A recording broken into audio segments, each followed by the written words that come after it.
to the right corner to Coleman. Lobbing it for Bob, a right block as he works against the double team. Now out to Coleman, right side. Roach tries a third three. It's good! Snoop Roach, 3 threes here in the first 3.5 minutes. And Texas leads 11-4. By Eric Davis, bounce pass right side of the lane. Shot swatted down. Young had it rejected by Bamba. Into the front court. Davis on the right side. He works against Cameron Lard. For the trailing Osetkowski left corner. Roach wants another three. Has another three. I dare him to do that again. That's 4 for Snoop. And the Longhorns lead 30-19. We welcome you back to Longhorn Weekly.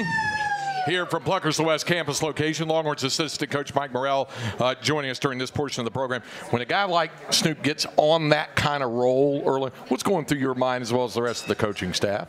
Feed him. Give him a rock. Yeah. You know, that was great to see the other night. Snoop got it going there, and he's been shooting it, you know, pretty well. And coming off that injury, you know, where he was out a few games, it was really nice to have him in that offensive five. You know, I found it interesting, a couple of things that he said about it kind of the time that he spent away, and Chuck and I have talked about this, kind of allowed him to mentally collect himself a little bit. But also he talked about physically, because it caused him, or at least led him, to spend a little more attention to detail on his release and on his shot and things like that because of the hand. It's amazing how things can happen as a result of something like that. Yeah, you wish you could do that with everyone, you know, but you can't, you know, so I think it allowed Snoop to get some time off the floor and physically get ready, but also to work on some of his just, you know, finite mechanics. He works with Coach Horn a ton on just the shooting, and it paid off for him. He was terrific early, and it really fed into just our whole team, you know, defensively, offensively, everything. And so Snoop's best when he's attacking, and he did that all night the other night. You mentioned him working with Coach Horn. I remember after the game, Snoop talked about Coach Horn. He said kind of mentoring him a little bit. Shaka talked about how you kind of have that role a little bit with Dylan and Eric and the way you do it. How is it determined who mentors who? How does that all shake down? What, I got that guy, or I got that guy, or he gravitates to me. How does that all work? Coach, you know, decides that. I think he also, you know, he knows relationships better than anyone. You know, you recruit certain guys, and doesn't mean that you actually mentor them. So you got a lot of crisscrossing in terms of relationships, but in the end, you have everyone covered. And like he said, you know, nothing's going to fall through the cracks. And whether that's on the floor, or whether that's in the classroom, or whether that's, you know, off the floor, you know, that's the whole point of it. But that's why we're here. You know, we're here to coach, but we're here to mentor. And I know that's why I got into it, is to help guys move forward, whether it's Eric, Dylan, Matt, you know, whoever it may be. And, you know, I think the impact that, you know, we've been able to have on the guys as assistant coaches or as a head coach, you know, specifically Darren with Snoop, really shows itself when we need it the most, was in between the lines. Okay, if it is fair, and I think it is, to point out how those relationships bond coaches and players together and help the student athlete achieve a higher level of purpose and production on the floor and in the classroom. If it's fair to say all that, and it is it also fair to say that maybe in the past or so, be it here, be it at VCU, wherever, where it was kind of decided or morphed into that you were to mentor a certain guy, and you're thinking, not this guy. Really? This guy? Really? I got to do with that. Have you ever had a deal like that? Some guys are harder than others, you know, but, you know, I think, you know, I've always tried to, and watching him, you know, when he was an assistant coach was really valuable, because we had a guy at Clemson. He could literally hide in a room with nothing in it. Like, you couldn't find him.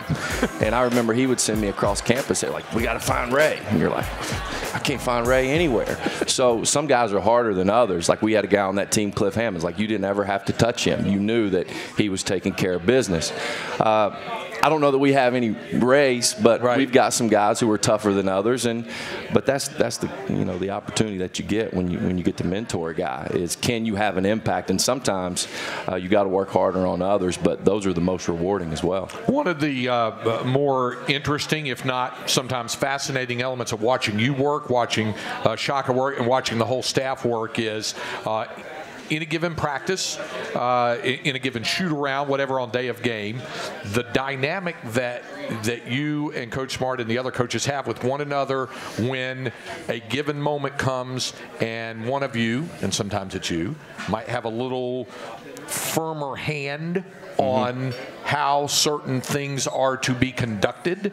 I think the dynamic is pretty interesting on how that works out. And I know none of it's planned, but it does seem to evolve, I guess, if that makes it sense. Yeah, Coach lets you work, and he gives you specific things that you're in charge of, and we kind of stay in that, that wheelhouse, and it could be Darren, it could be me, whoever, but I mean, you want things to go right. You want them to go the way that he wants them to. So we're just there to assist, and if it needs some correcting, we're not afraid to jump in. But the guys, like he said, I think this team has had as good of an approach in terms of a practice aspect as any we've had here, and that's really started to show, and will continue to show later on. I guess the other thing I'm trying to point out here is that the chemistry that you have as coaches seems to be important, because it's important for the student athletes to hear different perspectives, different viewpoints, and the manner in which those perspectives are delivered. Yeah, I think we all have different styles, no matter if it's a head coach or an assistant coach. But in the end, we're just relaying coach's message. Again, it tends to be on the defensive side for Darren and I, and we're really lucky that we've got Mo Bamba and we've got Kerwin Roach and we've got some guys who can really defend. So, a lot of times it's just challenging a guy.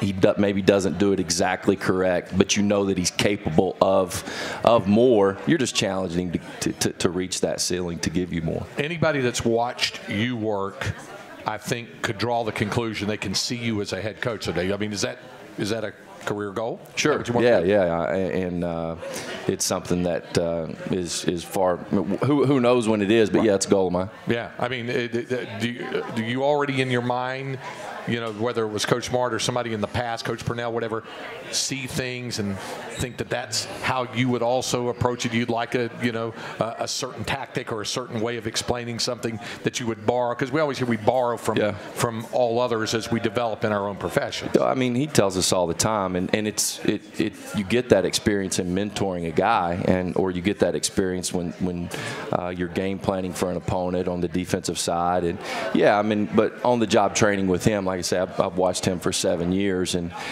he's developed, every single day, and it's great on the job training, and it's not that way everywhere. It's not that way at every school across the country. So really lucky and fortunate to work for a guy who allows you to kind of morph into things and let you work again. It's a joy to have you as part of it. Appreciate you taking the time today. All right, thanks, Craig. All right, Mike Morrell, Longhorns assistant coach. Shaka rejoins us when we continue with Longhorn Weekly from Pluckers, the West Campus location here on the Longhorn Network and the Longhorn IMG Radio Network.